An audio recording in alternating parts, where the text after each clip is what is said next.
Are you considering moving to Atlanta and you're wondering what the cost of living here is? Will you even save money by moving to Atlanta? Well, if you're moving from New York City or LA, I tell you, Atlanta is a real bargain. Georgia actually has the 12th lowest cost of living of any state, but as you might imagine, living in a big city like Atlanta is a bit more expensive than living in a smaller city like Savannah or Augusta. In this video, I'm going to compare Atlanta to several other big cities around the country on standard cost of living items like food, housing, and utilities. But before we drill down into the numbers, let's take a quick look at Forbes' cost of living calculator and get the high-level overview. If you live in LA on $100,000 per year, you can have the same standard of living in Atlanta for a whopping 48% less. Another way to put this is, if you live in LA, your standard of living is half of what it could be in Atlanta, assuming you had the same salary. And I think we could all use a 50% increase in our standard of living. Now let's look at New York City. Atlanta costs 40% less than living in Queens, 64% less than Brooklyn, and 124% less than living in Manhattan.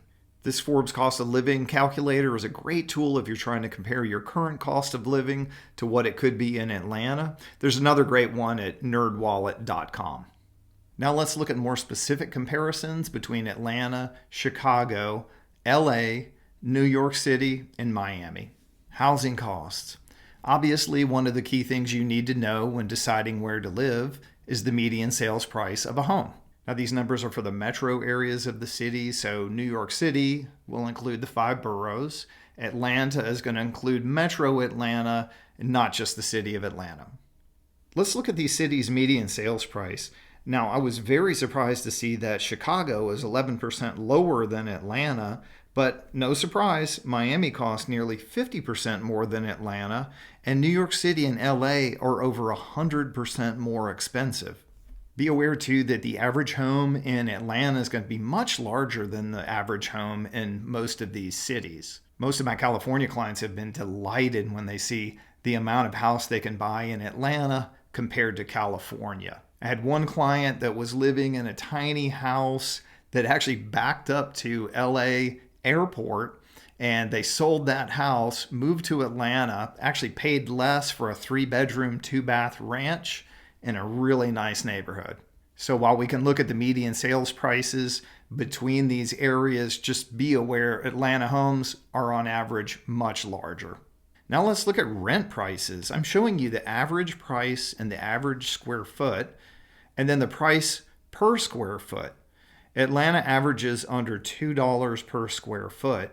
Miami is 43% higher. Chicago is 61% higher. LA is 82% higher, and Brooklyn is a whopping 170% higher. Rents in Atlanta have gone up just like they've gone up all over the country because the rising interest rates have taken a lot of people who would prefer to buy a house and force them into being renters. So inventory for apartments has been really tight, and right now there's apartment complexes going up all over Atlanta to help meet the demand. And one other thing to note, in Metro Atlanta, rents are relatively uniform. It doesn't matter if you live in the suburbs like Alpharetta, Roswell, or Lawrenceville. You're going to pay more or less the same amount that you'd pay if you live inside the perimeter. Now let's look at energy and utilities. Gasoline in Georgia currently averages about $3.60 a gallon, which is about 25 cents lower than the national average. In Florida, it's $3.75 a gallon. New York, $3.90.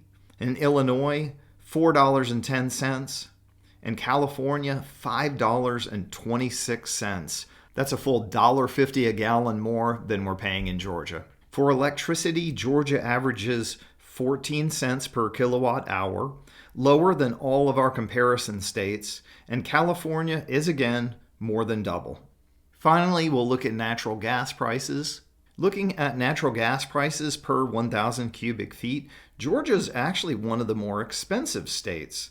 However, talking with some of my California clients, they tell me that their natural gas bill is loaded down with all kinds of regulatory fees and add-ons, which makes the end result a lot more expensive. While we pay, on average, $120 a month in Georgia. That's for level budget billing, so our bill doesn't go up dramatically in the winter. In California, I've heard they're paying about $250 a month. Again, that's double what we're paying in Georgia.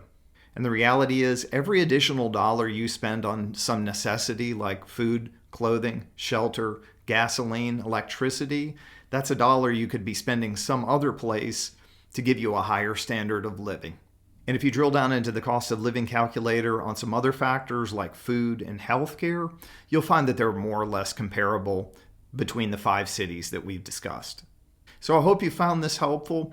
As always, if you're thinking of making the move to Atlanta or thinking of making an investment in Atlanta, please feel free to reach out to me. My contact information is in the box below, and all my contact information is in the description box. You can call me, text me, send me a WhatsApp.